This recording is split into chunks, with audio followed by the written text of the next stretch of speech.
있는 게 웃을 것밖에 없잖아.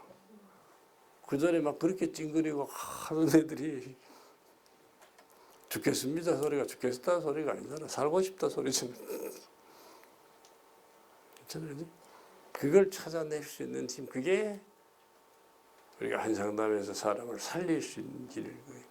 내가 살리는 게 아니고 그 사람 속에 살아있는 그 생명을 찾아내는 일을 할 수 있을 때, 저 커뮤니케이션 스타일에서.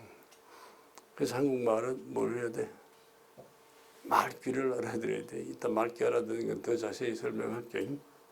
말만 들으면 안 돼. 절대 껍데기만 들으면 안 돼. 나 한국말이 통찰해 가는데 하고 말귀 알아들어야 되는 게 듣고 그 마음을 통찰해내야 되고. 그다음 한국말은 휘어진다.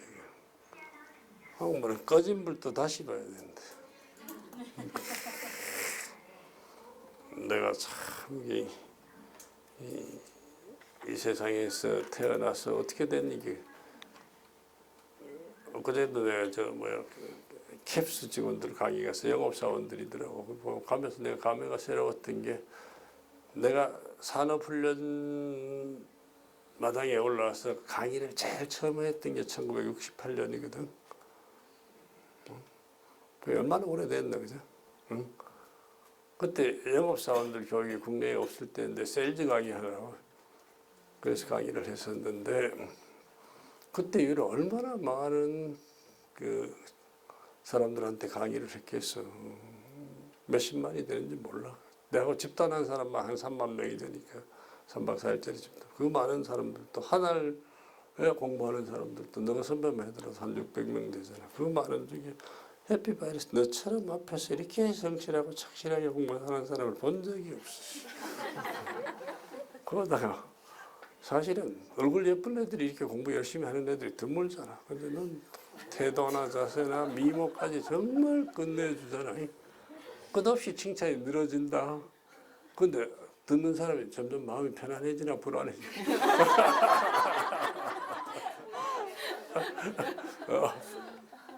오케이? 뭐야? 아무리 가다도 그렇지만 그런데 하고 붙어버리면 앞에까지 전부 모여거든. 항상 우리말은 어떻게 꺼진 불도 다시 봐야 돼. 이게 또 사람을 얼마나 긴장시키냐. 참 선명한 말이야. 재밌어. 우리말의 수준인데 이건 한 15분 쉬고 하자. 35분에 하자. 말을 들을 때 있잖아. 말을 들을 때에 제일 초보적인 단계가 상대방 말을 안 듣는다. 안 듣고 지 소리만 안 듣고. 둘이 마주 앉아가지고 어떨 때 보면 기가 막힌다. 둘이 막 서로 이야기를 하고 있는데 막 서로 열내고 이야기를 하고 있는데 전혀 안 듣거든. 집단할 때 바람하게 나는 이랬습니다. 내가 긴장됩니다 하고 한 사람 이야기한다. 거기에 아무도 반응 없다. 저는 지루합니다. 저는 따분합니다. 뭐 전부 지 소리만 하잖아. 마주 앉아서 혼자 떠드는 기술들이 이렇게 발달된 민족은 드물 거다. 안 듣잖아. 거기서 조금 나아지면 어떡하잖아. 상대방 말 중에서 듣는 때 문장도 안 듣는다. 단어 하나 듣는다.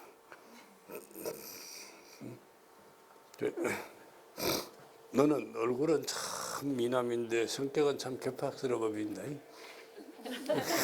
자, 그래서 어느 게 귀에 들었나? 괴팍이 귀에 들었나? 그럼 네 평생 고생한다. 이제 또 고생이 들어갈 거야.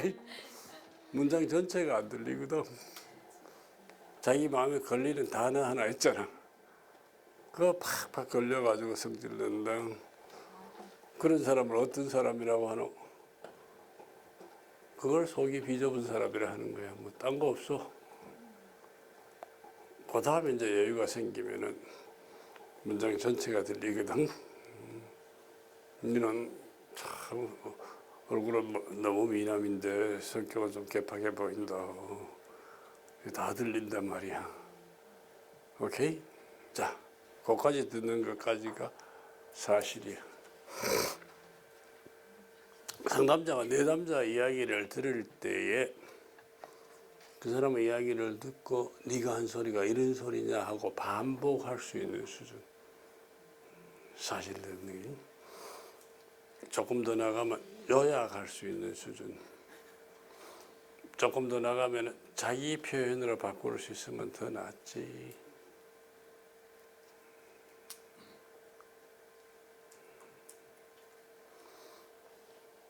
지난 주말에 한 10년 만에 민물 낚시를 나갔었거든요. 강화도 에 있는 연못에 가서 민물 낚시를 하는데, 야, 오랜만에 잉어를 3마리나 건졌지 뭡니까 이래 됐단 말이야. 그럼 자네 이야기는 한 10년 만에 강화도에 있는 연못에 낚시 가서 잉어를 3마리나 건졌다는 이야기지? 한번 반복이지. 응? 10년 만에 강화 연못에서 잉어 3마리를 건졌다는 말이 좀 조금 줄어들었지. 야, 그건 완전히 9회 말에 만루 홈런 친 기분이겠네. 야, 완전히 홀인원이다. 전혀 다른 표현인데 그 의미가 그대로 전달된 것 같이 그게 자기 표현으로 바꾼 거야. 제일 초보 상담자들은 그냥 거의 반복하지. 그래가 뭐 누구누구씨 말씀은 이래가면서 이런 말씀이시죠? 이렇게 하면 공감 수용된다고. 조금 왜냐하면 반복하는 거는 상대방의 말을 이해를 못해도 기억만 하면 반복이 가능하잖아. 반복이 가능해. 간추리려고 해도 이해가 돼야 되지. 자기 표현으로 바꾸려면 완전히 이해가 돼야 돼. 이해 안 되면 자기 표현으로 바꿀 수가 없다. 반복이야. 자기 표현으로 바꾸는 거. 그게 우리말에서 제일 표면의 제일 첫 단계 수준이다. 사실 수준이다. 거기서 조금 더 내려가면 의미 수준이라. 자, 지금 지난번에 제가 소감문 올렸는데 제 거는 왜 답이 없었습니까? 그랬을 때 거다 대놓고 반복한다고 네가 지난번에 소감문 올렸는데 답이 없어서 그게 궁금했다 소리지. 이것만 해가지고는 그렇지? 그래, 딴 사람 건 답을 하고 유독 내 것만 빠졌습니까? 그래서 그게 궁금하고 서운하기까지 했던 모양이구나 정도는 돼야 되지. 그렇지? 네.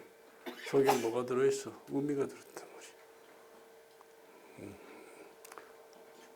이거하고 전혀 다른 의미가 들었을 때가 많거든. 그렇잖아. 도저히 함께 근무 못하겠어요. 사표 받으시죠. 할 때 어디 갈 데 있나 이래가는 안 되잖아.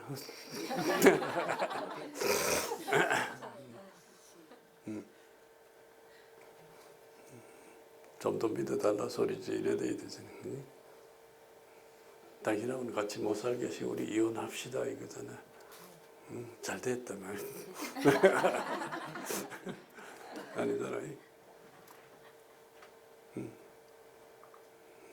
내가 집에 신경을 너무 안 쓴다고 생각했던 모양이구나. 의미잖아, 그지? 요거 들으면은 사실보다는 한 단계 더 밑에 갔지. 그 밑에 수준이 이제 기분 수준이다.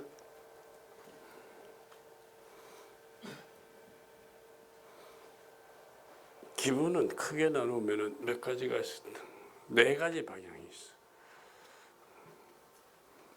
내가 내한테 느끼는 거, 내가 내한테 느끼는 거, 너가 나한테 느끼는 거, 너가 나한테 느끼는 거.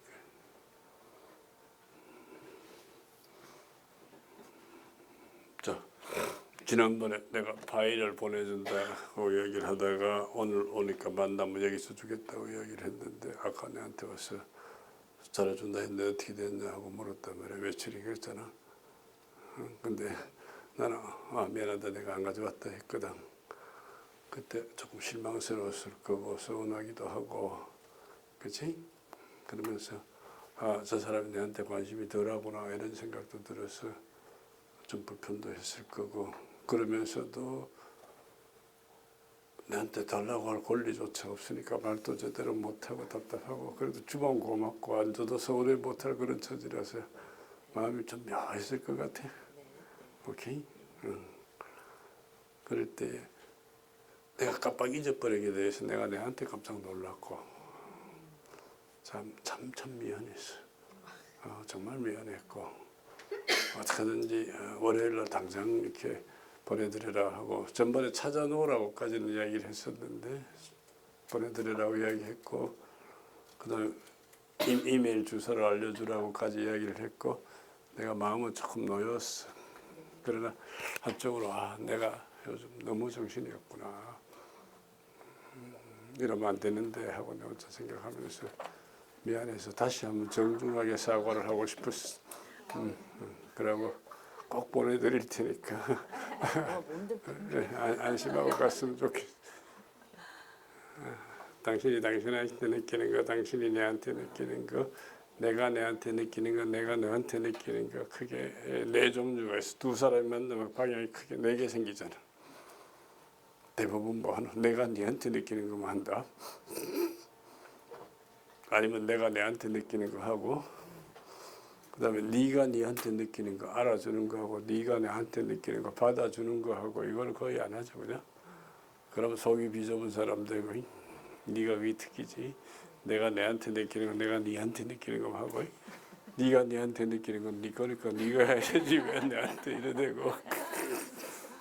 그렇잖아? 감정이라는 건 뭘 해야 돼? 주고 받아야 되잖아. 주고 받아야 되잖아. 근데 그다음에 기분에 상대방 기분을 이제 주로 받아주는 게, 상담자 같으면 내가 네한테 느끼는 건 이건 저 뒤에 놓고, 상대가 상대한테 느끼는 게, 또 상대가 특정 대상한테 느끼는 게, 내 남자가 누구 다른 사람하고 관계에서 불편해서 왔으면 그 사람이 그 사람한테 느끼는 걸 찾아야 되잖아, 그지? 이런 것도 찾아. 근데 사람의 기분에는 반드시 뭐가 있어. 선행된 생각이 없으면 기분이 아니요. 느낌은 선행된 생각이 없이도 느껴진다. 길 가다 오사가 느낌이 들었다, 뭐 선행된 생각도 없이 그냥 오잖아. 기분은 속이 상합니다. 왜? 저 사람이 나를 무시하는 것 같아서, 자존심이 상해서 속이 상했습니다. 무시한 것 같아서 하는 생각이 있거든. 그래서 그 사람이 기분을 이렇게 찾게 만들고 알아차리게 만들려면은 생각의 갈래를 하나하나 짚어나가면 쉽지. 전번에 집단에 왔던 그 스님 한 분이 자기는 감정을 전혀 못 느끼는 사람이다. 그 다음에 여러 집단을 다녔는데 그 집단의 지도자들도 다 자기가 감정을 못 느끼는 사람이라고 이야기하더라. 선생님 집단에 오면은 내가 감정을 느낄 수 있는 사람인지 아닌지 마지막에 판단을 내려주십사 하고 왔습니다. 그래서 내가 그랬나. 지금 선생님 말씀대로 선생님은 선생님 스스로가 감정을 전혀 못 느끼는 사람이라고 생각하신다는 것 아닙니까? 예, 그렇죠. 그럴 때 기분이 어떻습니까? 답답하죠. 그냥 답답한 정도입니까? 아닙니다. 미치겠습니다. 아유, 그렇습니까? 그 다음에 혹시 나는 기분을 정말 못 느끼는 사람이 아닌가 이렇게 생각했던 자신을 볼 때 어떻습니까? 굉장히 걱정이 되죠. 본인은 걱정이 되고 다른 사람이 선생님 보면 어떻게 할 것 같아요. 참 안타깝게 보고 의아해하고 이상하게 볼 것 같습니다. 아니, 그렇습니까? 그럴 때 그 사람들 대할 때 어떻습니까? 이만저만 불편한 게 아니죠. 그래서 지금 저한테 찾아온 거는 그러면 기분을 판단받으러 온 겁니까? 잘 느낄 수 있었으면 좋겠다고 왔습니까? 잘 느낄 수 있었으면 하고 왔습니다. 오면서 자신이 있었습니까? 아니죠. 그래서 상당히 불안했겠네요. 그렇죠. 물을 때는 용기가 굉장히 필요했습니다. 지금 찾은 것만 해도 한 10대 개 되는데 그 양반이 놀라버리는. 저희들 못 느낀다고 이야기하는 사람들 그 생각의 갈래를 하나씩 짚어주면은 그거 찾아낸다. 그렇잖아요? 그런 걸 내가 그런 연구를 하게 만든 사람들이 많아. 보통 뭐 집단에 가서 지금 기분이 어떻습니까 하면 보통입니다. 며칠씩 보통입니다 하는데 그때 내가 이런 거를 찾아냈었으면 그분들 다 안내를 했을 텐데 뭐 그저 그렇습니다라든가 저는 뭐 아무 느낌이 없습니다 이런 사람들 있잖아. 그래서 아무 느낌이 없어서 어때요? 그럼 참 편하시겠네 하면 그렇죠. 그건 느낌 아닙니까? 이래드린 게 그렇게 찾아들어가요. 중요한 거는 한순간에 느끼는 기분을 사실은 몇 개나 돼? 보통 한순간에 한 4, 50개 이상 느끼는 거예요. 그렇게 느끼고 잘 알아차리지 못해. 느껴보도 흘려버려. 느끼고 알아차리지 못하는 제일 큰 이유가 뭔지 알아? 제일 큰 이유가 굉장히 감정을 선택적으로 지각하는 거예요. 그래서 어떤 사람들은 기쁘고 행복하고 즐거운 것만 선택적으로 막 지각하니까 참 축복받은 사람들이지. 한국 사람들이 제일 많이 느끼는, 제일 많이 선택하는 감정이 뭔지 아나? 억울이야, 억울. 억울한 사람들이 뭐 내한테 와서 지가 억울하다고 막 이야기를 하거든. 난 듣다 보면 그 대상자가 굉장히 억울한 거예요.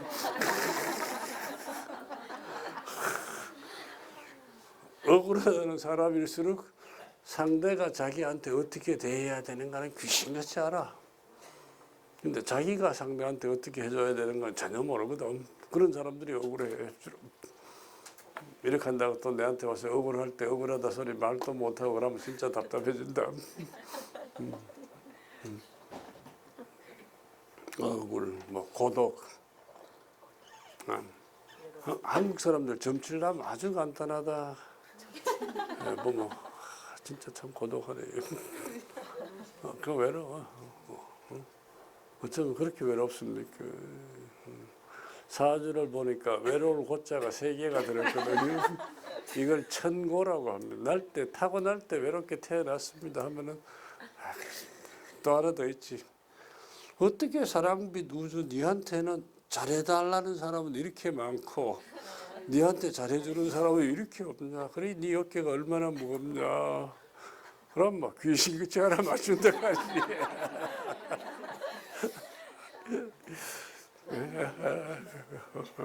뭐? 그러니까 다 착각이거든. 다 착각이다. 그런데 자기가 그 수많은 감정 중에서 그거를 잘 선택했다고 생각 안 하고 저절로 굴러가 버리니까 이런 경우에 누가 이렇게 안 느낍니까? 이런 경우 누가 어떻게 안 외롭습니까? 그런데 그거 아니거든. 착각이다.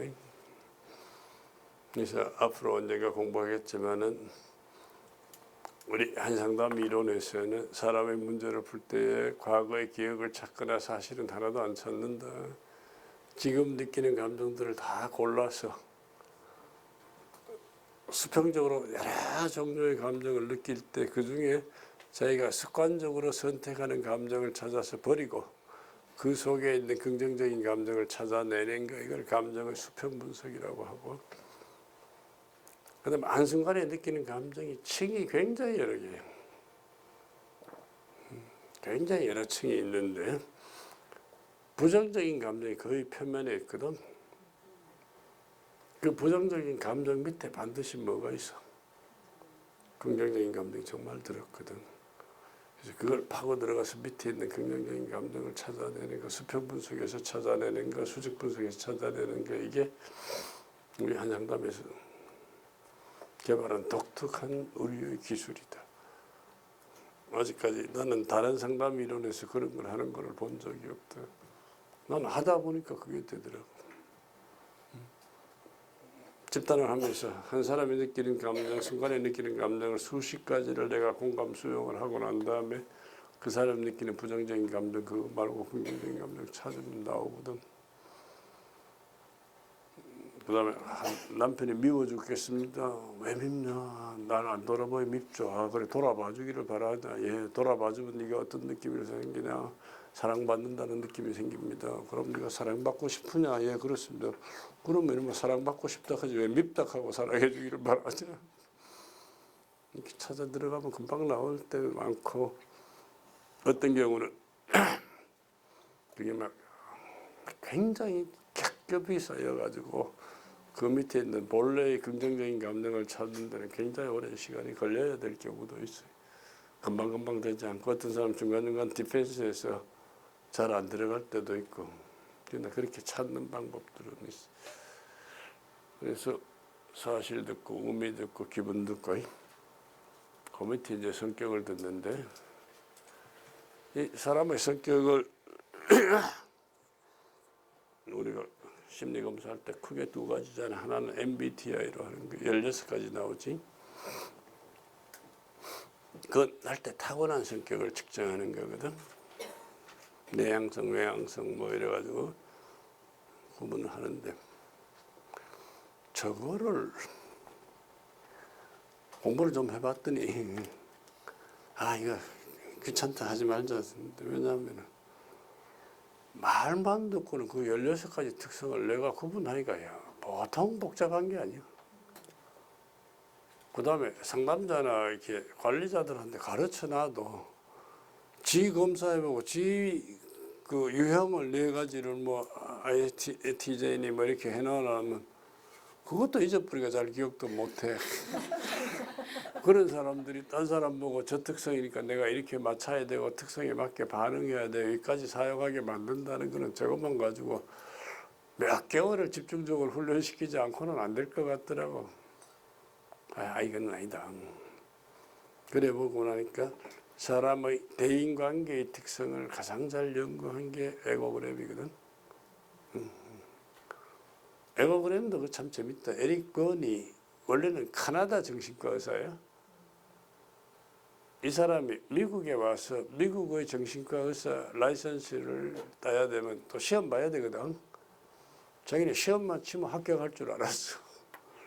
3년을 내리 떨어진 거야. 그렇게 하고 내가 미국에서 다시 정신과 의사가 되기보다는 새로운 이론을 하나 만들어서 세계 학계에 영향을 미쳐야 되겠다 하고 연구를 한 게 TA야.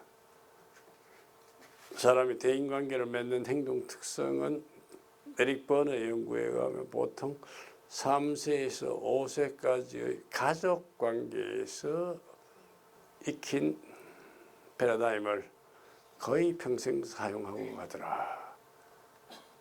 오케이? 그래서 그 어린애가 태어났을 때에 아버지한테 영향 받은 성격, 어머니한테 받은 성격, 그래서 CP, NP를 만들어 놓고 그다음 어린애로서 아버지 엄마를 대하는 방식이 FC, AC, 그다음 객관적인 논리적 합리적인 거 A, 이렇게 5가지 성격 특성을 구분했는데 이건 사람의 대인관계를 행동 특성을 분류하는 데 너무 쉽고 또 굉장히 간단하고 신뢰도가 굉장히 높아. 한국에 표준화해봤기 때문에 신뢰도가 리튼 테스트로 신뢰도가 한 80% 되면 굉장히 높은 수준의 검사거든. 단지 내가 그 에고그램을 봤을 때 하나 약점이 있는 게 뭐냐 하면은 에릭 건의 이론에 의하면은 A가 어덜트라고 했잖아. 바꿔서 나머지 4 특성은 미성숙하다는 소리잖아. 저희 이론은 미국 사람들 이론에서는 나머지 4 유형의 사람들의 행동을 A의 행동으로 훈련시키는 것들도 상당히 중요한 목표로 삼고 있어요. 그런데 내 이론은 그렇지 않아요. 내 이론은 A는 A로서의 가치가 있지만 A는 A로서의 부족한 점이 있고 5가지 특성이 다 다를 뿐이지 어떤 게 좋고 어떤 게 나쁘지 않다. 요즘 뭐 우리 사회에서는 어때 박정희 대통령 이후로 막 CP나 이렇게 하면 된다고 믿고 하자 무에서 뭐 세계로 뻗어나가고 뭐 이 가치가 너무 높아져 버렸잖아. 그리고 기업에 가면 AC 특성을 가진 사람은 뭐 부정자가 되거나 아니면 문제아로 찍히거나 뭐 거의 이제 멸종이 되다시피 해서 찾아보기가 힘들어. 근데 이 사람들이 언제 필요한지 아나? 운행원들 장부 이름만 틀려도 밤새워가면 장부 맞추잖아. 그때는 CP는 뭐한다. AC라야 돼. 이게 침이라고 셈이라고 알뜰한 이 특성. 안전관리 같은 거 AC가 기가 막히거든. CP들 몇 개 봐라. 그 언제 없습니다. 까딱 없습니다. 걱정하지 마시고 믿고 맡겨주십시오. 사고 똥침 이거 그럴 리가 없는데 이렇게 하네. AC는 몇 개야. 밤잠 안 자면서 골고루 다 쓸 수 있는 필요한 성격이다. 내 이론은 그렇다. 그러나 이 5가지 특성을 보고 구분해서 사람을 이렇게 대할 수 있는. 근데 상담자가 돼가지고 내 성격 특성대로 발휘하잖아. 그러면은 전체 내담자의 한 15%에서 20% 정도는 나하고 비슷한 특성 가진 사람들일 테니까 그 사람들하고는 잘 맞아요. 천적하고 제일 안 맞는다. 제일 기가 막힌 게 FC 타입의 상담자가 AC 타입의 내담자 만나봐라. 미친다. 그렇게 하고 너 왜 사냐 이렇게 하고 CP들도 AC 만나면 미치잖아. 사람 새끼 취급을 안 합니다. 이렇게 한다. A타입의 상담자들은 나머지 네 특성의 사람들을 다 문제가 있는 사람은 뭔가 부족한 사람으로 보잖아. NP타입의 상담자는 A타입의 내담자면 모른정하고 매정하고 냉정하고 이기적이다. 서로 다르게 보거든. 저걸 골고루 보고 그 사람의 특성에 맞도록 행동할 수 있는 그런 역량까지 갖추려면 시간이 상당히 오래 걸리지 않겠어요? 나 같은 경우는 아주 어려서 A타입의 성향이 너무 지독하게 높아가지고 딴 사람 앞에서는 서지도 못했고 책도 못 읽고 그랬던 내가 오늘의 나로에 바뀔 때까지 굉장히 많은 시간이 걸렸지만은 중간에는 바꾸다고 해 또 넘어가가지고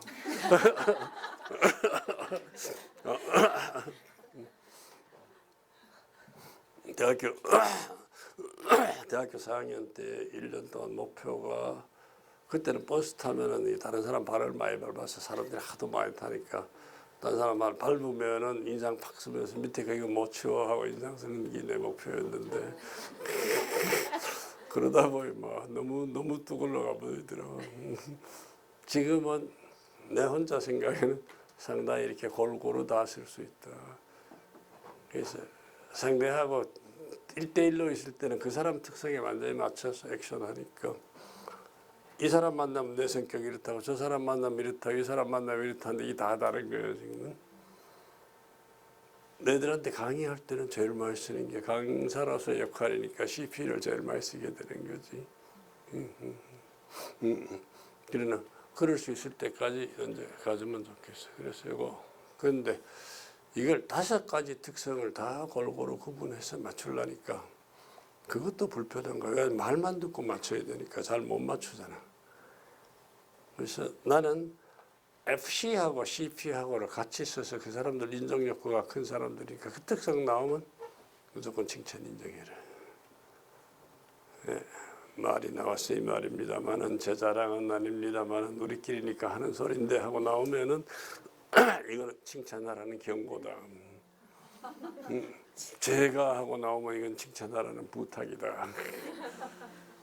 재미없어서 일 못하겠습니다. 이건 FC잖아. 그럼 이것도 칭찬. 저는 뭐 지름신이 잘 일이 옵니다. 이것도 전부 FC거든. 그러니까 칭찬 인정하라 소리입니다.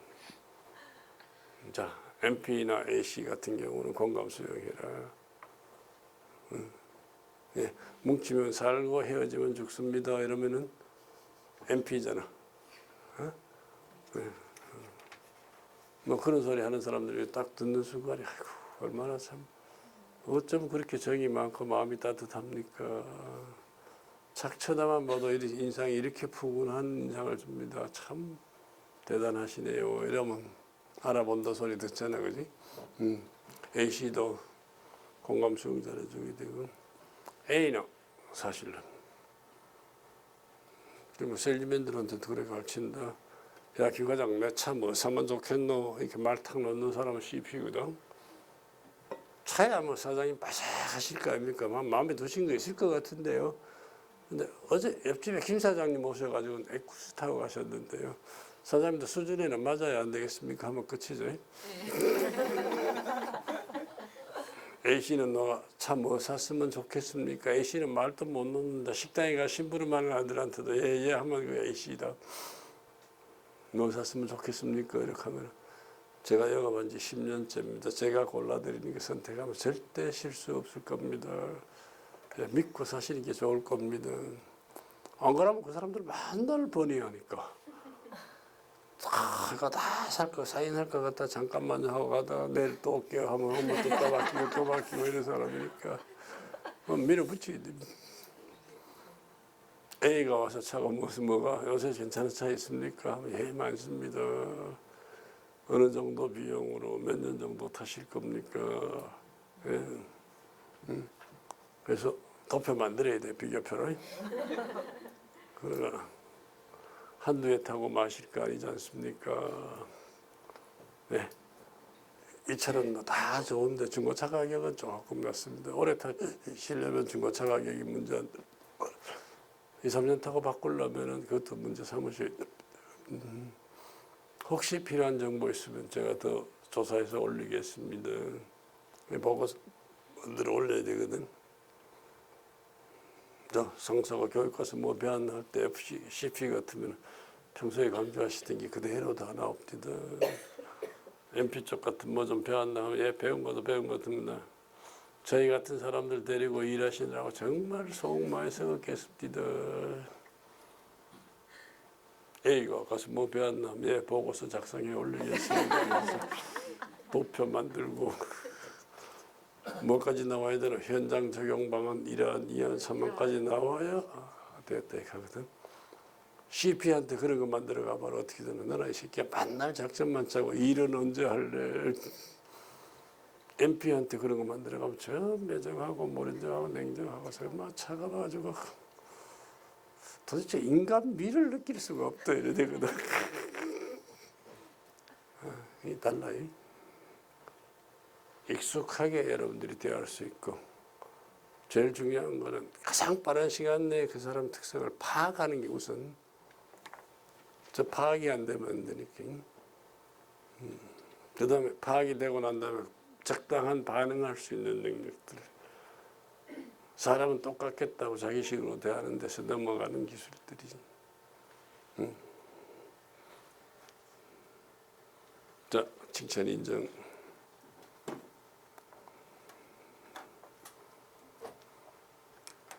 다시 배우고 되면은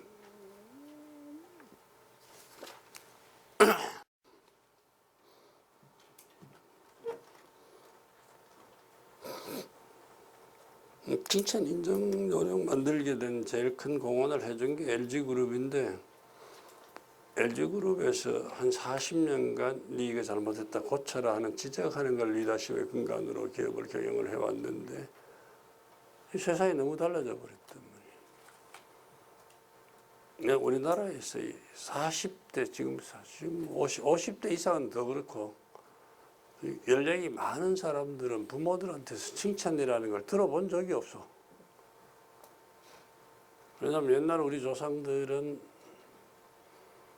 논농사 짓고 한 부락에서 일생을 살다가 죽으니까 제일 중요한 거는 이웃 사람한테 원수 안 지고 손가락질 안 받고 나무에 갔으면 못 안 받고 성실 근면하고 그래 뭐 인내는 쓰다 그러나 그 열매는 달다. 100인이면 100번 참으면 가장이 편안하다 이래 되잖아요. 그래 배웠어. 그래 자식들을 칭찬했다는 교만하게 만드는 거니까 애 버리는 거야. 그래 금기야. 안 하는 거야. 일생 동안 한마디도 안 하면 정말 훌륭한 아버지였단 말이야.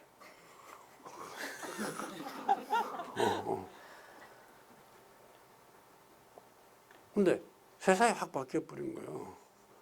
서양이 100불에서 10,000불 때까지 300년, 350년 걸렸는데 우리는 30년 만에 바뀌어버린 거예요. 그러니까 지금 40대하고 30대하고는 차이가 나는 게 40대는 야단만 맞고 컸고 30대 그 밑에는 부모들 야단만 치고 컸거든. 요새 내가 5살짜리 손녀한테 계속 야단 맞는다고. 세상이 그래 돼버렸단 말이에요. 완전히 뒤집어져 버리잖아. 그래 되니까 신입사원들한테 야단치면 사표 써버린다고. 장교들이 사병들한테 야단치면 수류탄 까버리거나 탈령해버리지. 이 지적을 리더십으로 써서는 도저히 안 되겠구나. 어떻게 되는 거죠? 칭찬 리더십으로 바꾸자. 그래가지고 인하원에서 프로그램을 만들어 달라고 부탁을 받고는 국내에 나온 칭찬 서적을 사와서 보고는 진짜 놀랐네. 뭐 칭찬하면 고래도 춤춘다. 칭찬해라. 자주 해라. 자주 해라. 그러니까 해라는 있어. How to do가 없는 거야. 어떻게가 없는 거야. 그건 할 수 없다. 이거 내가 만드는 수밖에 없다. 해서 내가 칭찬하는 요령 만들었는 종류만 한 7가지가 넘어. 근데 그중에 한두 가지 가르쳐 보니까 그것만 써도 대한민국에서 이만큼 칭찬 잘할 사람들을 찾기는 불가능한 거야. 오랜 시간 걸리지도 않아. 몇 시간만 배우면 돼. 너희들도 다 그거 할 거야. 처음 만나서 3분에서 5분 정도 대화하고 나면 그 사람 장점 20, 30가지 이상은 찾아내야 되거든. 불가능해 보이죠. 나도 처음에 그래 느꼈으니까. 미국에서 셀즈맨 고급 코스에 가서 신청한 적 같지만은 네가 한국에서 왔는데 셀즈맨 코스에 들어와야 되는데 우리는 A, B, C 3개 등급이 있다. 어느 클래스에 네가 들어갔으면 좋겠노 해서 웃으면서 나는 한국에서는 생산성본부의 산업훈련부의 수석 전문요이고 셀즈맨 프로그램을 직접 제작해서 가르치는 사람이다. 그래 A 클래스에 들어가면 충분할 거다 했더니 그 친구가 생각하셨습니다. 그러면 아무 문제 없겠다 입니다. 와 문제 없네. 네 그래 실력이 있으니까 테스트하면 금방 패스될 거고. 그래 문제 없잖아. 그다음 네가 그런 산업훈련기관에 근무했으면 이런 기관이 참가자들의 기준을 얼마나 철저하게 지키는지 잘 알 테니까 불편은 없지 않겠나. 딱 걸렸다 싶더라고. 그래 하자. 근데 내가 지금 일하다가 와서 바쁜데 이 사람하고 한 3분만 이야기해봐라. 제가 가서 딴 사람 하나 소개해서 그 사람하고 한 3분 앉아서 그냥 놀고 있다가 오더니만 3분 뒤에 와서 사실 조금 전에 지금 하고 있는 게 이게 테스트다. 그래서 조금 전에 만든 그 사람의 장점을 네가 찾아가지고 칭찬을 한번 해봐라. 뭐 사람이 인상이 좋고 나한테 상당히 친절하고 성질이 화끈해 보이더라. 3개가 그래 3개다. 그게 다냐? 다지. 모르는 사람인데 뭐 칭찬할 게 있냐? 여러분들 태도하고 같이 뭐. 그래 그러냐? 그럼 네가 3분 동안 이야기하고 장점을 3개 찾았다고 여기 사인해 줄래? 사인해 줬어. 집에 가 있으면 결과가 통과가 갈 거다. 통과가 왔는데 우리는 3분 처음에 내 사람을 만나서 3분 대하고 장점을 50가지 이상 차지하면 A 클래스, 30가지면 B 클래스. 근데 너는 그 밑에니까 C 클래스에 들어오는데 거기도 들어오려면 참가시켜 주겠다. 이렇게 쫙 5기라는 게 올라오잖아. 진짜 내가 가서 확인해 봐야 되겠다. 그래서 그 일주일 훈련하니까 이렇게 한 3분 이야기하면 한 50가지는 쉽게 찾아내겠더라고. 그래 찾아내니까 그 매니저가 하는 소리가 네가 이제 세일즈맨으로서 가장 초보적인 기초가 됐다. 그래 매년 애들이 지금 칭찬하는 요령을 모르니까 뭐 칭찬할래? 할 게 있어야지. 삼성 임원들 보고 부인 칭찬해 보십시오. 3개 딱 적어놨더라고. 이게 다입니까? 그것도 선생님 하라고 해서 많이 적은 겁니다. 지적하십시오. 2페이지가 그렇게 뭐가 이래 많습니까? 아직 절반도 못 적었는데요. 그게 우리 수준이잖아. 바꾸면 되는데 똑같은 건데. 그래서 어디까지 가야 돼? 내담자가 저 상담자가 내가 일생 동안 누구한테도 못 들었던 그런 칭찬을 저 사람한테 들었구나. 일생을 두고 못 잊을 칭찬을 내가 들었구나. 그런 거 그지? 기쁘잖아.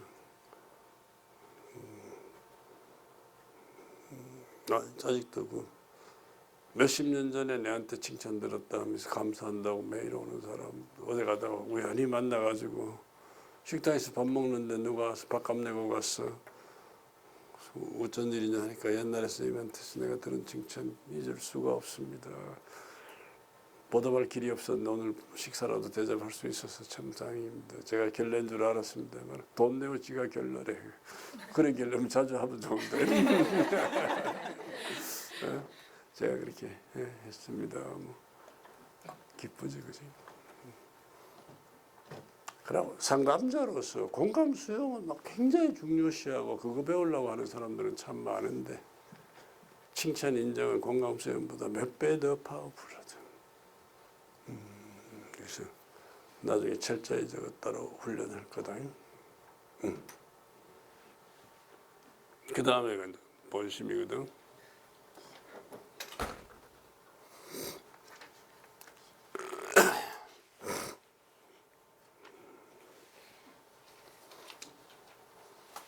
상대방 겉대한 소리고 이거 듣지 말고 정말 그 속마음이거든요.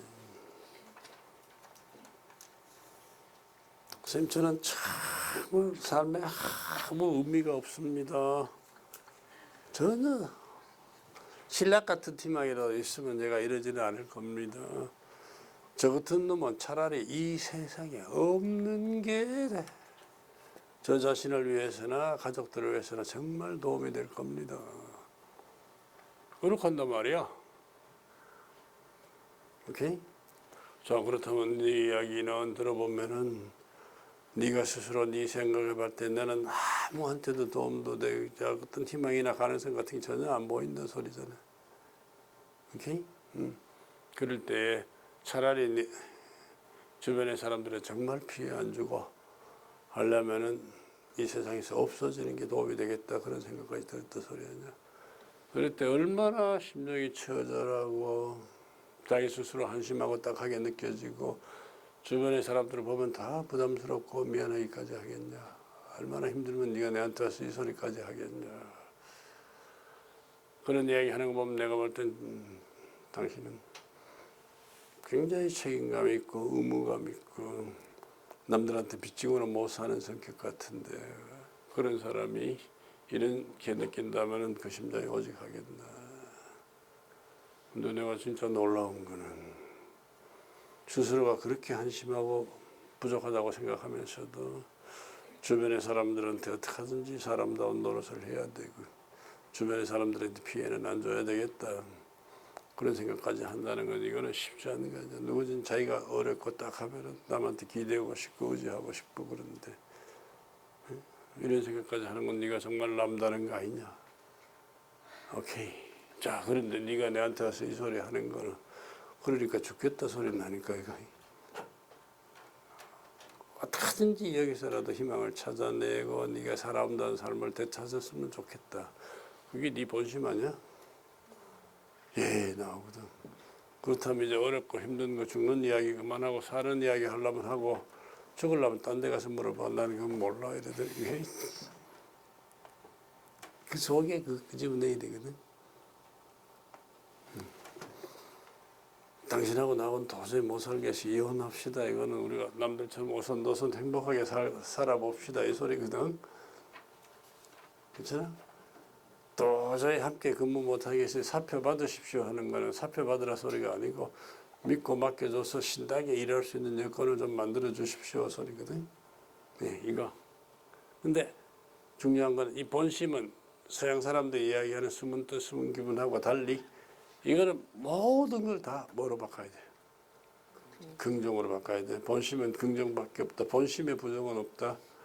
본심, 본태양, 악명, 밝고 맑은 것밖에 없어. 저게 하나의 티끝도 들었으면 본심이 아니다.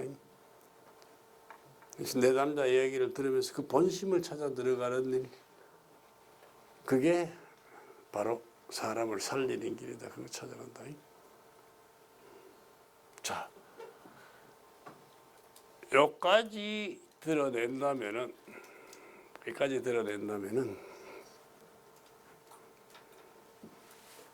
내 남자하고 나하고 내가 내 남자 입장에 서서 내 남자 심정을, 내 남자 사람을 알아보고 그 본심까지 받아주면 상담자로서 이게 듣고 받아들이고 공감하는 게 다 되는 거예요. 로저스는 여기까지가 공감이라고 이야기를 했고 우리 이만큼 더 있고 이걸 못하면은 매정하거나 몰인정한 사람이라 소리 들을 거다. 그렇지? 근데 요거만 하면 어떻게 되나? 잘못하면 나약한 사람들 몇 가지 해야 돼. 상담자는 저렇게 듣는 것도 있지만 분명한 지적해줘서 직면시키고 분명한 지적해서 그 사람이 자기 모습을 그대로 보게 만드는 이 두 개가 이 듣고 받아들이는 거하고 반응하고 영향 미치는 거하고 이 두 개가 분명해야 되거든. 그렇잖아? 요것만 하고 이거 안 하면은 그 친구는 잘못된 행동을 계속 반복할 수 있거든. 자, 미치겠습니다. 팀장 때문에 미치겠습니다. 왜 팀장이 나를 찍어놓고 물먹이는 것 같습니다. 정말 불만이 심했던 모양이구나. 예. 이런 경우 이거 어떻게 했으면 좋겠습니까? 그래 네 생각은 어떠노? 성경 한잔 미기 좀 패스면 속이 시원하겠습니다. 오직이나 불만 심하면 네가 그런 소리까지 하겠노? 오케이? 다 풀어줘서 그래가 네 본심은 사실은 패겠다는 게 본심이 아니고 정말로 인정받으면서 신나게 근무해봤으면 좋겠다. 이게 네가 원뜻이지. 예 그렇습니다. 그래 네만 믿는다고 보내버리면 그 다음에 또 심심하면 또 팬닥하고 다닐 거 아니야. 그거 두면 안 되거든. 그때 오늘 네하고 이야기하면서 네가 그렇게 좋은 성격으로 그렇게 적극적인 태도를 가지고 있으면서 문제가 있으면 풀려고 여기 오고 상사하고의 관계에서도 해결하려고 애쓰는 이런 태도 진짜 남다르다. 근데도 내가 네 이야기 듣는 동안에 조금 제가 왜 저러나 조금 아쉬운 게 있는데 어떤 받아들일 여유가 있으면 내가 이야기 좀 하고 싶은데 네가 받아들일 여유가 있나? 지적할 때 제일 먼저 해야 될 게 네가 니를 위해서 이야기해주고 싶은데 들을 여유가 있나 묻는 거 대부분 그거 없이만 막 느닷없이 기습하지 그죠? 하도 너무한 거 아이가 이래가면서 그거 하지 마라. 상대가 깜짝깜짝 놀란다. 상대가 받아들일 여유가 있다 하면 그때부터 이제 상대가 한 행동을 그대로 조금 전에 네 팀장하고 뭐 어떻게 했으면 좋겠나 하니까 술 먹고 잡아다가 패스면 좋겠습니다 소리를 했잖아. 했으니까 했습니다 하겠지. 그건 네 잘못했다가 아니다. 그 소리 듣고 난 깜짝 놀라겠더래. 얼마나 화가 났으면 네가 그 소리 하겠지만은 그 소리를 들었을 때 팀장은 심장이 어떻게? 팀장이 그 소리 들으면 심장이 어떻게? 나도 그렇게 들었을 때는 이 사람이 정말로 관계를 개선하고 싶은지 더 관계를 끝장내자는 사람인지 나는 믿음이 안 가더라. 네가 잘못했다가 해야 돼. 그런데 네 생각은 어떠노? 네가 잘했나 잘못했나? 제가 잘못했습니다. 시인하게 하고 그러면 어떻게 하면 좋겠나? 앞으로 고치겠습니다 소리가 그 입에서 나와야 되거든. 내가 고쳐라 해서 되는 게 아니거든. 고치겠습니다 하면은 고치려면 힘이 안 들겠나? 무리하지 않겠나? 무리해도 고쳐야 안 되겠습니까? 더구나 너는 한번 한다면 하는 사람 아니가. 근데 사실은 나는 네가 또다시 그런 행동하면 받아들이기 참 나는 받아들이기 힘들 것 같다. 기적도 합니다. 제일 마지막에 뭐가 들어가야 돼요? 근데 오늘 네가 팀장하고 관계를 풀려고 내한테 상담받으러 왔다가 원하지 않는 지적까지 받고 혹시 불편한 점은 없었나?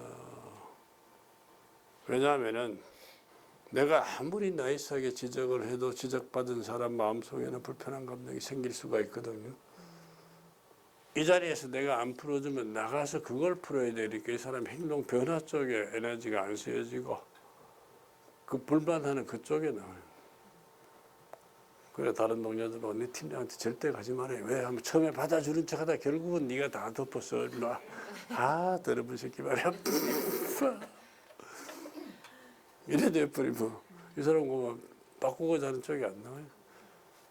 근데 조금이라도 부정적인 감정이 있다면 내가 혹시 불편한 점 없으면 내가 지가 괜찮습니다 풀고 나면은 문제 없거든. 요거까지.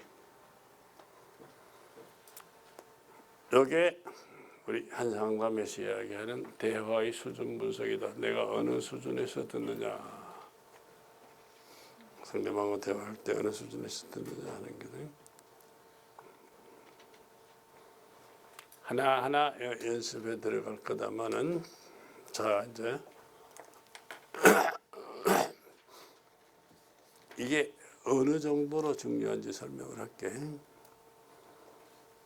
지난번에 한 녀석이 자기 말대로 하면 장가를 잘못 들었어. 그래서 아들아가 카드를 막 쓰는 거야. 카드비 때문에 아파트 한 채를 날렸어. 나는 걔도 이상하더라고요. 그때까지 지는 뭐 했는지 모르겠어. 아파트 한 채 날리고 안 되니까 회사에서 사표 내고 퇴직금 다 받아가지고 그거 다 털어놓고 완전히 무일푼이 되고 이혼하고 그렇게 하고 이제 또 어떻게 됐는지 그 자식 하나가 있었는데 자식은 또 마누라가 데리고 가고 절대로 안 준다 하더래. 데리고 가고 지는 이제 해서 거의 뭐 노숙자에 가까운 처지가 된 거야. 그 저 시골 가가지고 어디 쉼터인가 가 있다 그러더라고요.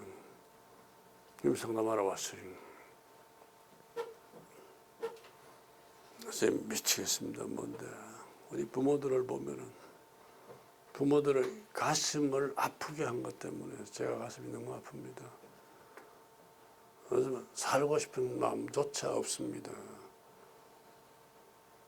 오케이? 자, 걔 상담할 때 걔가 지금 부모하고의 관계를 어느 관계에서 하고 있나? 여기에서 하고 있잖아. 기본 수준에서 하고 있거든. 그래서 내가 이제 물어 들어가는 거예요. 자, 네가 봤을 때는 네가 부모님의 가슴을 너무 아프게 했다 생각이 되고 부모님의 가슴을 아프게 한 것 때문에 네가 죄송스럽다 소리지. 괜찮아? 그렇다면 그건 부모님이 너는 부모님을 아프게 한 사람이고 부모님 네 때문에 가슴 아파하는 사람이고 그 때문에 네는 죄송한 사람이 됐고 이런 관계잖아. 요 관계야, 그지? 맞아? 근데 부모님이 네 때문에 왜 가슴이 아프노? 제가 실패했으니까요. 아 그렇구나. 그럼 부모님은 네가 뭐 하기를 바라노? 성공하기를 바라죠. 아 부모님 네가 성공하기를 바라는 사람이구나. 그런데 거기 성공을 못해서 가슴이 아프나? 오케이. 왜 성공하기를 바랄까? 정말 저를 아끼고 사랑하시니까 그렇죠. 오케이. 부모님이 그럼 가슴 아픈 사람이 아니고 니를 아끼고 사랑하는 사람이네. 오케이. 그럼 네가 그 사랑을 받으면 어떠노? 이렇게 좌절하고 실패를 했어도 너는 부모한테 아직은 사랑받는 사람 아니냐. 그렇죠. 그럼 어떠노? 고맙죠. 그럴 때는 어떻게 해야 되나? 보답해야죠. 이 차원에서 보면은 가슴 아프게 하고 지가 쫄딱 망했고 부모한테 죄송한 사람인데 지금은 비록 자기가 실패를 겪었지만 부모님은 여전히 자기를 사랑하는 사람이고 그 사랑을 받아 자기는 보답하고 싶은 사람이 고마운 사람이고 어느 차원에서 관계를 인식하느냐에 따라서 달라지지. 이해가 돼요? 네. 우리 대구에 집단 상담했겠죠. 집단하러 갔더니만 내가 피드백을 했더니 한 녀석이 지적해 주셔서 고맙습니다. 아 그렇구나. 그러면 니한테 내가 지금 지적한 놈이 됐잖아. 니는 지적받은 놈이 됐고 잘하는 놈 치고는 지적받기가 힘들잖아. 그렇죠. 그럼 닌 잘못한 놈이고 나는 그거를 감시 감독하지 지적한 놈이 됐잖아. 예. 왜 사람하고 관계를 그 차원에서 맺어? 내가 니한테 지적을 왜 했겠노? 가르쳐 주시려고 했죠. 같은 말이라도 가르쳐 주셔서 고맙습니다. 나는 가르쳐 준 사람이 되고 니는 감사한 사람이 되고 내한테 배우는 똑똑한 제자가 되는데 실수해가 지적이나 당하는 놈 되고 관계를 왜 그 차원에서 맺냐. 오케이. 내가 니를 왜 가르쳐 주고 싶겠노? 잘 되라고요. 훌륭한 상담자 되라고요. 내가 왜 니를 훌륭한 상담자 되기를 바랐겠노? 아끼고 위해서 그런 거 아닙니까? 그럼 같은 말이라도 아끼고 위해 주시니까 정말 고맙습니다 하면 니하고 내가 관계가 완전히 다르잖아. 제발 날 지적이나 하는 그런 놈 만들지 마라. 지각 어느 선에서 관계 맺느냐? 어느 선에서 지각하고 있느냐? 그거를 보고 저걸 밑으로 들어가게 만들어 나가는 거 있지, 이제? 이게 사람 살려내는 거다. 알아듣겠나? 어? 알아들었어. 니 알아듣는다 했다. 야가 담담이 마누라 곰곰이거든. 자, 곰곰이 생각을 해봤단 말이야. 자, 보자. 벌써 아마 긴장이나 되고. 그러니까 바로 와 긴장이 되겠노. 내가 지한테 뭐를 가르쳐 주려고 한다 하면 긴장이 안 되고 고마울 텐데 지가 지금 뭔가 잘못해가 걸릴까봐 지적하는 사람 만들어 놨거든. 벌써 하면 차원이 그 차원이거든. 그럼 네가 고생하는 거지. 내가 봤을 때 니나 머리가 너무 나빠가지고 이걸 한번 설명해봐야 못 알아들을 것 같아. 그래 저 앉아가지고 쓸데없이 고생하지 말고 이거는 이제 앞으로 공부하러 안 오면 니도 도움이 되고 나도 편하고 좋을 것 같은데 어떠노? 완전히 이제 무시까지 했다. 자, 한번 받아봐. 내가 한 의미가 뭐야? 선생님 말씀은 이래 돼야지.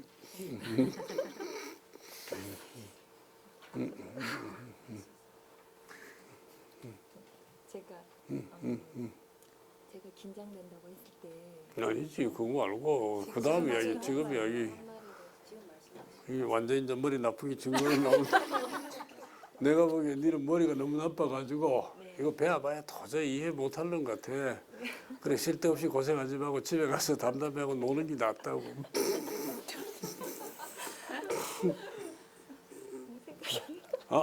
아무 생각이 안 나나? 내 말이 맞잖아.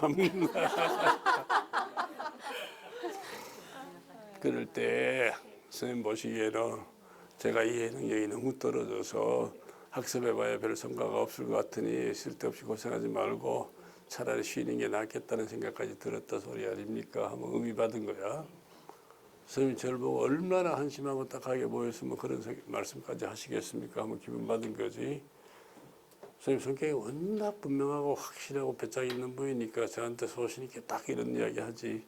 이런 이야기 하기가 쉽지 않지 않습니까? 까지 하면 사람 알아본다 소리 듣겠지.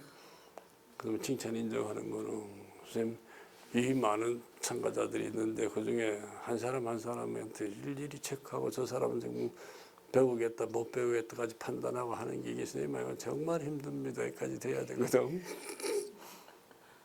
괜찮아? 자 칭찬 인정까지 했다. 보시면 선생님 저한테 이런 말씀하시는 게 저를 무시하거나 저를 내치려고 이런 말씀하실 분이 절대 아니다. 선생님 진짜 속뜻은 정말 제대로 배워서 확실하게 사용해라. 그랬으면 좋겠다. 그게 원 뜻이죠. 하면 내가 그렇지 나오겠지. 근데 선생님 말씀 들으면서 선생님이 그렇게 좋은 의도로 그렇게 좋은 말씀을 하시는데도 들으면서 제가 조금 서운한 점이 있어서 말씀 좀 드리고 싶은데 괜찮으십니까? 해서 해보라 하면은 조금 전에 니는 도저히 머리가 안 되니까 집에 가서 뭐 남편하고 노는 게 낫겠다고 말씀하셨지 않습니까? 했으니까 했다 가겠지. 그럴 때 선생님이 날 무시했습니다가 아니라 저는 무시당하는 기분도 들고요. 저는 당신이 오해했다가 아니라 나는 오해받는 기분도 들고 여러 사람 앞에서 망신당하는 기분도 들어서 심정적으로 굉장히 불편했거든요. 어떻습니까? 선생님 생각에는 선생님 표현하시는 게 아주 평범하게 말씀하신 것 같아요. 좀 지나쳤다고 생각하세요. 이래 되잖아요. 내가 아이고 내가 말이 좀 심했던 것 같다 하면 아이 그렇습니까? 그럼 앞으로 계속 그런 말씀 쓰실 겁니까?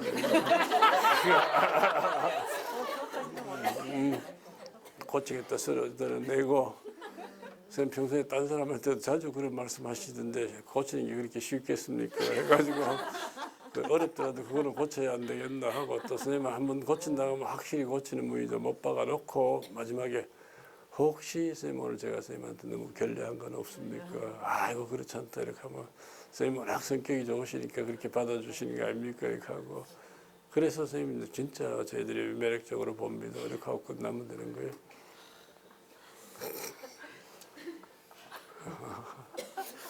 받아들일 거 다 받아들이는 거 그것만 하면 안 돼. 내 할 소리 다 하고 그 두 개가 다 돼야 양쪽 발로 걷는 거거든. 근데 막 로저식으로 상담하면 어떡하나. 그렇게 하면 선생님 보면 저를 보면 얼마나 한심하면 저한테 이런 소리 하겠습니까? 진짜 한심하셨던 모양입니다. 그래 한심하지 하면 점점 동반자살한다 잘못하면. 그래서 어디 빠져나올 게 있어야 되잖아요. 다이빙에서 들어가면 손끝이 올라올 때가 있어야 돼. 올라올 때가 어디 가서 올라올 때 봐. 칭찬해서 올라올지 아니면 본심에 가서 올라올지. 오케이? 자, 내가 니한테 심한 소리 했으니 니도 내한테 한번 갚아봐라. 씨. 네가 할 수 있는 소리 중에 제일 심한 소리를 내한테 한번 해봐.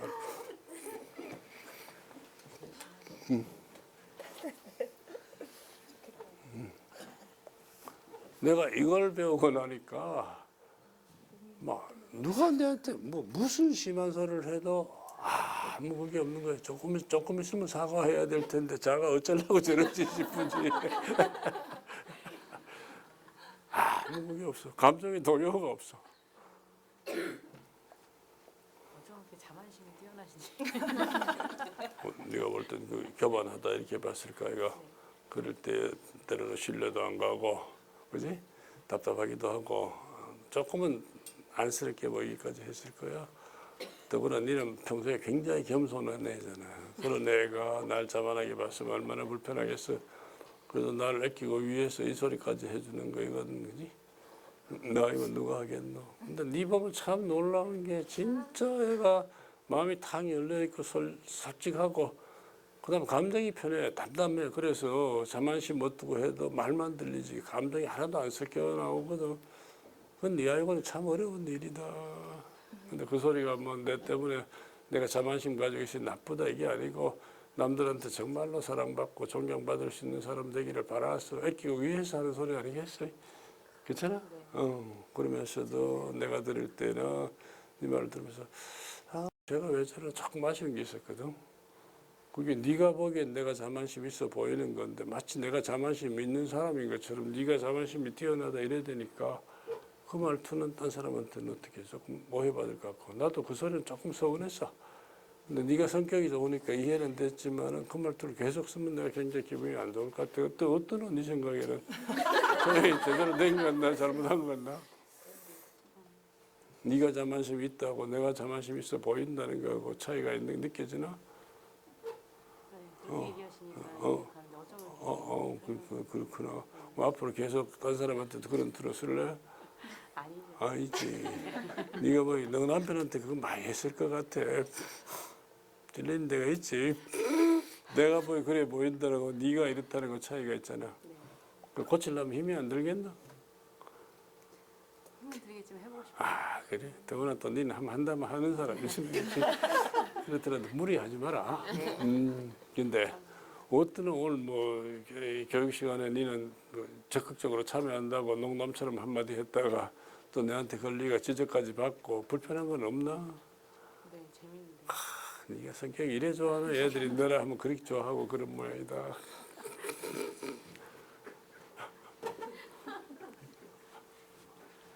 웃지만 말고 왜 안 와야 된다.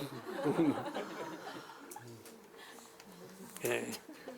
자연스럽게 나올 때까지 되고 나면은 상담하기가 그렇게 쉬워진다. 이거만 배워놓으면. 요거는 한마디 했을 때 고서 이렇게 밑으로 들어가는 수준 분석이잖아. 내가 하는 대화의 단계 분석은 저거를 처음에 한마디 하면 그때부터는 이제 의미 듣고 기분 듣고 공감 수용에 들어가다가 조금 조용하면 성격 듣고 이렇게 쭉 풀어버리면은 상담 단계 전체거든. 상담 프로세스가 저 단계다. 그래서 수직 분석 수평으로 풀면은 단계 분석, 수준 분석으로 나눠버리면은 저 수준 분석만 익히면은 상담 단계도 그냥 절로 다 나와버린다. 다 익혀지고 저걸 쓸 수 있다. 상담일 경우에는 본심을 읽어주기 위해서 노력을 하지만 인간 관계에서는 본심을 알아차리기 전에 감정이나 부정적 감정이 바로 떠올라 버리거든요. 그래서 본심을 그러니까 지금 선생님 말씀은 내가 상담자로서 상담을 한다면 그렇게 성질이 팍팍 안 나지만 일반적인 인간관계에서는 뭐 본심 보고도 전에 내가 감정부터 먼저 올라오니까 그런 감정 상태에서 상대방의 본심이 있는 게 그게 가능할 수 있겠냐 그게 궁금해서 묻는 것 아니겠어요? 네, 선생님 보면 참 놀라운 게 하나 궁금하면은 정말로 확실하게 알지 않고는 직성이 안 풀리잖아. 그 책임감 있고 또 뭘 하나 뭐든지 하면 제대로 해야 되고 정확하게 해야 된다. 그 태도가 선생님 성격인 것 같아. 그렇죠? 근데 이런 질문하는 것도 좀 놀라운 게 그걸 좀 참지 않고 오늘 처음에 참가하신 분이 궁금하니까 순간적으로 이렇게 착 질문에 나오니 적극성 이런 게 선생님 남다른 것 같아요. 근데 선생님 이렇게 묻는 거는 그때 감정이 나기 때문에 그때는 안 썼으면 좋겠다 이게 아니고 일반적인 상담 단계가 아니라 일반적인 대화에도 자연스럽게 쓸 수 있었으면은 정말 좋겠다 그게 원뜻이잖아요. 그렇죠? 근데 선생님 질문 들으면 좀 제가 조금 아쉬운 게 있어요. 선생님 같은 말이라도 상담 단계에서는 가능할 것 같은데 일반적인 게 저는 했는데 그때도 쓸 수 있는 방법이 있으면 좋겠습니다. 이러면 듣기가 편할 텐데 상담에서는 되고 열어 안 되는데 그때는 어떻게 하면 좋겠노 부정적으로 들려가지고 왜 말을 저렇게 하나 싶어서 조금 아쉬웠는데 선생님 생각은 어때요? 선생님 말이 긍정적인 것 같아요? 부정적인 것 같아요? 다소 부정적인. 아 그렇죠. 예. 근데 의도는 다소 부정적인데 말은 완전히 부정적이었어요. 의도하고 말하고 차이가 있거든요. 그럼 어떻게 하면 좋을까요? 그걸 고쳐야 될까요? 그냥 쓰실래요? 아 예. 고치려면 조금 힘들지 않겠어요? 습관이 많이 붙어서 길이죠. 길어질 것 같아요. 예. 그렇더라도 고치겠다는 목표는 확실히 있었잖아요. 네, 무리하지 말고. 그 질문했다가 또 이렇게 교보제로 사용되고 해서 불편한 건 없어요? 아, 예, 선생님. 딱 뭐 인품이 달라 보이더라고요.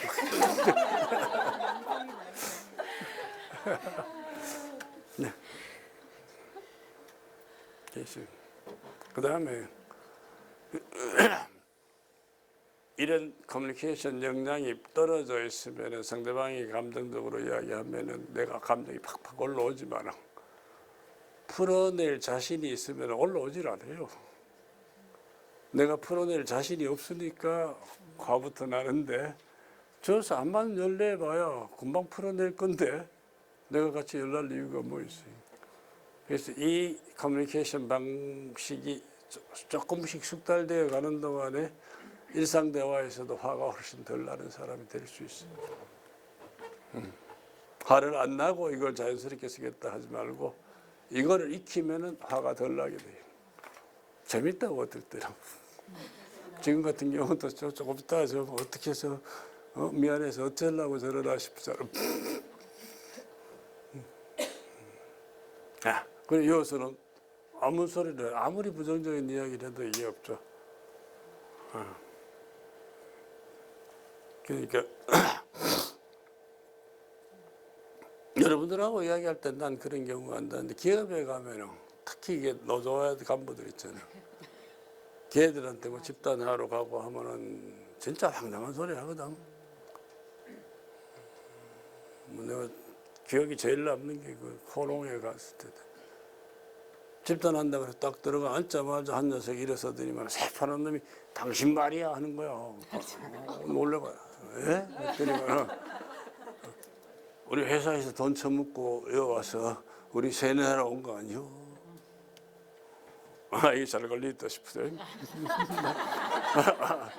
아이고 그래 왔으면 내가 사람같이도 안 보였을 거 아니냐. 그러고 회사가 이렇게까지 수단과 방법을 가리지 않고 우리들 세뇌하려고 애쓴다 생각했으면 얼마나 기분이 상했겠냐. 진짜 기분 안 좋았겠다. 그렇죠. 그런데 사실 그런 이야기를 맞대놓고 하기가 쉽지를 않는데 외부에서 온 강사한테 이 소리 할 정도 보면 자네 진짜 소신 있고 배짱 있고 남자답고 할 말 하는 사람 같아. 자네니까 딱 깨놓고 이런 소리 하지. 이런 생각하는 사람이 많을 텐데도 당신하고는 하는 사람이 없지 않냐. 그게 남다르다 했더니 꼭 그런 데는 아닌데요.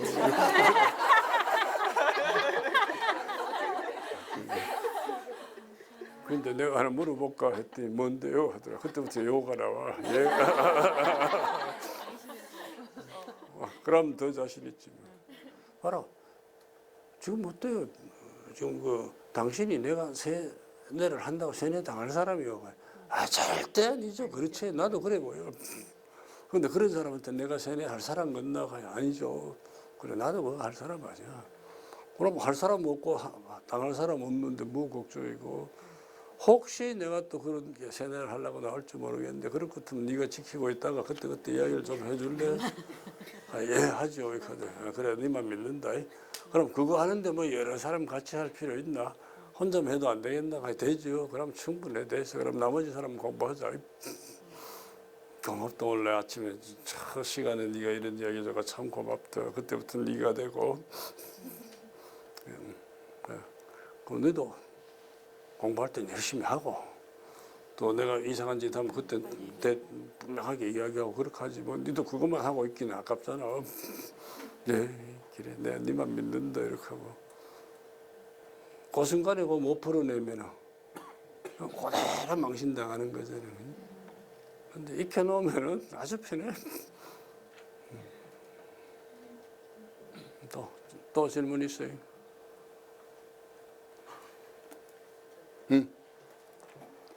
청소년들 상담에서는 몰라요, 안 해요, 뭐 모르겠어요, 뭐 보통 이렇게 해갖고 말이 안 통하는. 내가 왜 웃느냐면은 상담자가 말이 안 통한다 할 때 내 남자가 몰라야 할 때는 그 말은 얼마나 말이 안 통할 거라고 생각하면 몰라요. 그러니까 억지로 와가지고 끌려온 거잖아요. 억지로 어쨌든 아무것도 안 하겠다는 그러니까 그런. 그걸 그동안 어떻게 푸셨어요? 못 풀었어요. 그러면 상담도 하지 말아야 돼. 네. 그 푸는 방법들이 있어요.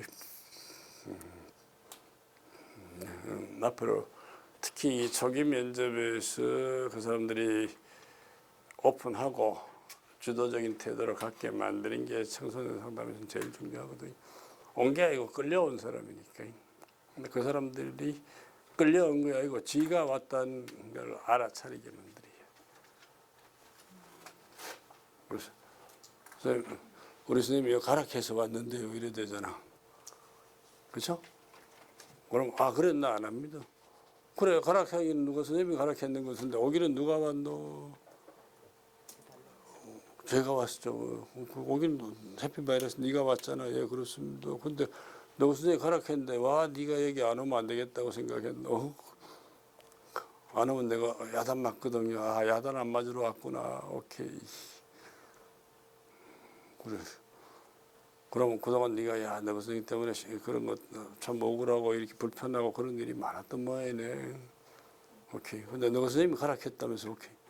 너 선생님이 와 니 보고 여기 가락했는 건 너. 나옵니다 이야기들이. 길들이 나올 겁니다. 그런데 쟤들이 몰라요 한다고 말을 안 한다 생각하면 됩니다. 그게 당연히 첫 단계입니다. 거부 반응이. 그걸 넘어서야 상담이 되는 겁니다. 그게 자연스럽고 당연한 단계인데 너무 그동안 협조적인 내담자들만 생각하셨나 봐요.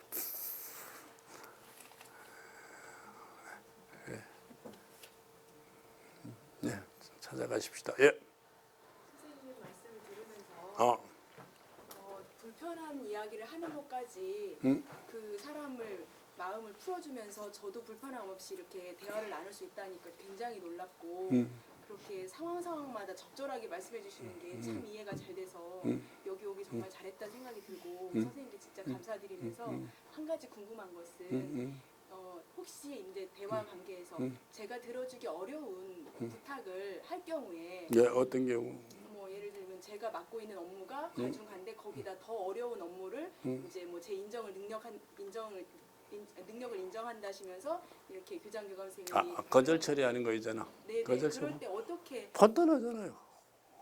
네 간단하잖아요. 어떻게 하는 거절 처리하는 거. 예, 정말 말씀하시는 거 보니까 제 도움이 정말 필요하신 모양이에요. 그리고 제가 그거 하면 교장 선생님 굉장히 기분 좋아하실 것 같아요. 저도 교장 선생님 부탁이니까 꼭 들어드리고 싶고 해드리고 싶어요. 오케이? 그러면 교장님도 좋고 저도 좋지 않습니까? 근데 지금은 제 업무가 과중해서 이 업무를 새로 맡으면 하루 2시간 이상 더 일을 해야 되니까 퇴근 시간 늦어지고 전 가정생활이 엉망이 될 것 같거든요. 그래서 선생님이 저한테 이 부탁, 저도 이야기를 하고 싶어 이걸 하려면은 다른 업무를 줄여주시든가 아니면 이 부탁은 좀 말아주시면 고맙겠습니다. 아 좋다 하면 당신도 이런 점이 좋고 나도 하고 싶고 그런데 이런 이유 때문에 안 된다. 근데 대부분은 그런 이유 때문에 안 된다가 아니고 그럼 나는 어떻게 됩니까? 라든가 바로 거절로 들어가 버리니까 받아주고 심정도 받아주고 하면 당신도 이런 장점이 있고 나도 하고 싶고 하면 이런 장점이 있다. 그런데 이런 이유 때문에 이건 어렵겠다. 그 이유를 해결할 수 있도록 도와주면 내가 하겠다. 안 하겠다 못한다가 아니고. 네, 됐어요. 예. 그 이제 영업사원들 물건 값 깎아달라 할 때 그럴 때 거절 처리하는 요령이거든. 네. 그 간단한 요령이에요. 근데 그 한 번만 머릿속에 익혀놓으면 쓰기가 편한데 모르면 그게 잘 안 나오잖아. 그러고 그렇게 딱 부탁받으면 그만 증세가 둘로 나타나지. 눈앞이 캄캄해지든가 머릿속이 하얘지든가 둘 중에 하나로 나타나. 글로 가면 고생. 말씀 듣고 예. 방법을 보여서 방법이 있어요. 뭐든지. 예. 상담 공부한 사람들이 앞에서 많은 공부들을 해왔고 우리가 겪는 그걸 겪었기 때문에 자료 찾으면 어떤 문제도 해결 방안이 거의 다 있더라고요. 오케이. 또 질문 있어요? 예. 그러니까 그 한국인 정서가운데 기본적으로 나오는 게 외로움하고 억울함이라고 하시는데 그 문화적 어떤 배경 때문에 많죠. 문화적인 배경이 제일 큰 게 이제 억울함은 우리가 이 수직적인 구조를 가지고 있어서 그래서 높은 사람, 낮은 사람 이게 있잖아요. 낮은 사람은 꼭 뭐예요? 억울하잖아요. 상대적으로 위축되고 외로움도 우리 정서 중에서 굉장히 많은데 우리가 외로울 수밖에 없는 그게 있는 게 지난번에도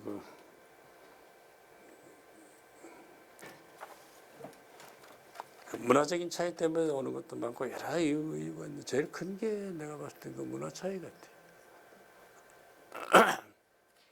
이번에도 대구 가서 상담하는데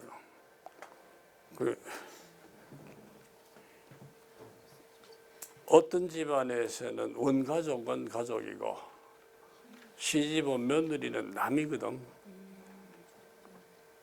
근데 이 사람 남 취급받는 게 미치잖아. 그런데 남편이 살아있으면 괜찮은데 남편이 죽어버렸단 말이야.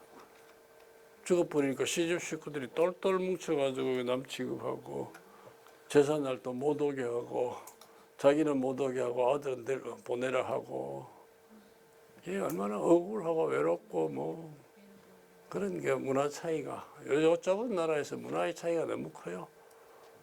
거기다가 더 많은 거는 이 지금 혈통이 한 40몇 개 넘으니까 우리가 단일 민족이라고 하는데 찾아봐요. 그렇거든. 그 문화 차이에서 오는 그런 갈등이나 이런 외로움도 크고 굉장히 많죠. 역사적으로도 그런 거 많고요. 우리가 5,000년 동안에 국가 대 국가의 전쟁을 1,100번 이상 치렀으니까 평균 4년에 한 번씩 전쟁했으니까 또 헤어져 사는 가족들이 얼마나 많았어요. 거기서도 또 외롭고 억울하고 뭐 한이 많잖아요. 니도 지금 객지에 와서 외롭잖아. 애들 띄놓고 공부한다고 연변소에까지 와가지고 내가 또 건드린다 이제. 우리 처지들이 그랬어요. 자, 저녁 식사하고 와서는 실습할 테니까 와서 책상을 2개씩 붙이고 6명씩 돌아 앉아서 나눠 앉아.